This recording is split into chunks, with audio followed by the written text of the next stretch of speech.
Olá! Meu nome é Carla, e neste trabalho, exploraremos as teorias de Vygotsky e outros autores sobre as raízes genéticas do pensamento e da linguagem, e seu impacto no processo de aprendizagem. Primeiramente exploraremos quem foi Lev Vygotsky.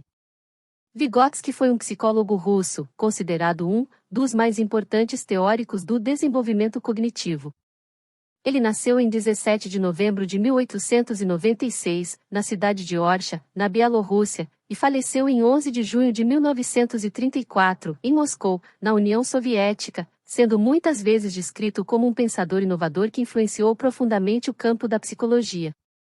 Vygotsky acreditava que o desenvolvimento cognitivo ocorre em um contexto social e cultural, e afirmava que a linguagem é um instrumento essencial para o desenvolvimento cognitivo, pois permite aos seres humanos representar o mundo de forma simbólica.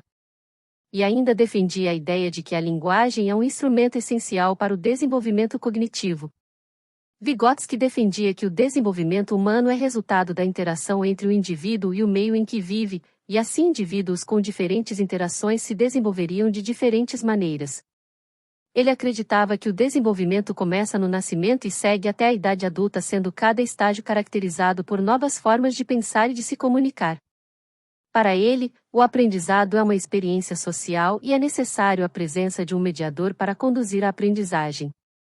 Segundo sua concepção, a linguagem é uma das principais características que difere o ser humano dos animais.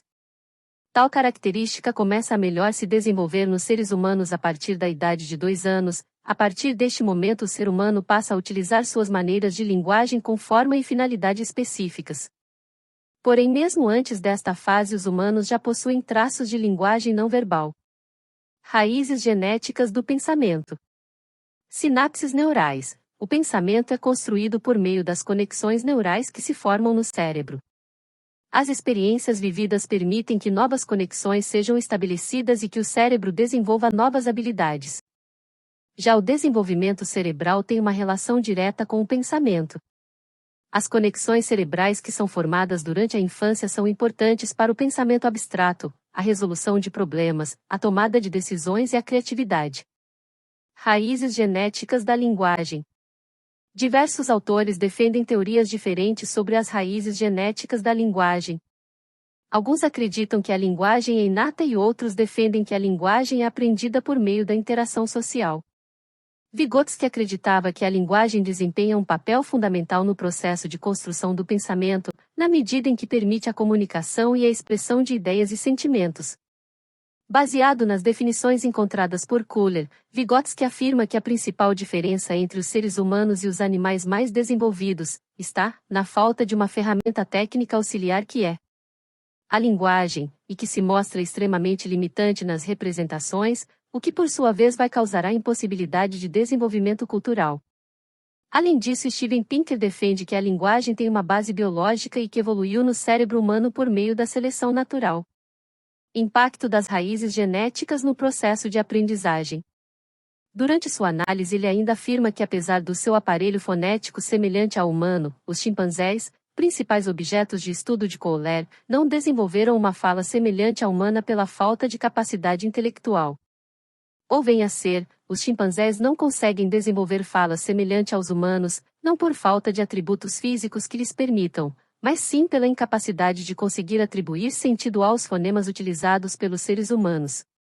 Da mesma forma, pode-se observar em um papagaio, por exemplo, que consegue copiar e emitir fonemas semelhantes aos humanos, porém, sem atribuir-lhe sentido algum. Vale ressaltar que, em se tratando de linguagem, não podemos considerar apenas a linguagem verbal, como por exemplo quando se trata de surdos-mudos, eles conseguem entender a linguagem utilizada pelos demais seres humanos ao seu redor, e conseguem ainda ensinar a crianças surdas-mudas como interpretar os sons mesmo que eles mesmos não conheçam, através da leitura labial e reproduzir sua própria linguagem através da língua de sinais, por exemplo. Tais pontos nos levam à seguinte conclusão: o desenvolvimento não é a simples continuação direta do outro, mas ocorre uma mudança do próprio tipo de desenvolvimento, do biológico para o histórico-social, além de que, pode-se colocar que o pensamento verbal não é uma forma natural e nada de comportamento, mas uma forma histórico-social, e por isso se distingue basicamente de uma série de propriedades e leis específicas que não podem ser descobertas nas formas naturais do pensamento da linguagem. Desta forma, este estudo explora a relação entre pensamento e linguagem na teoria de Vygotsky, destacando as raízes genéticas do desenvolvimento cognitivo na infância. Por enquanto é isso, muito obrigada e até breve.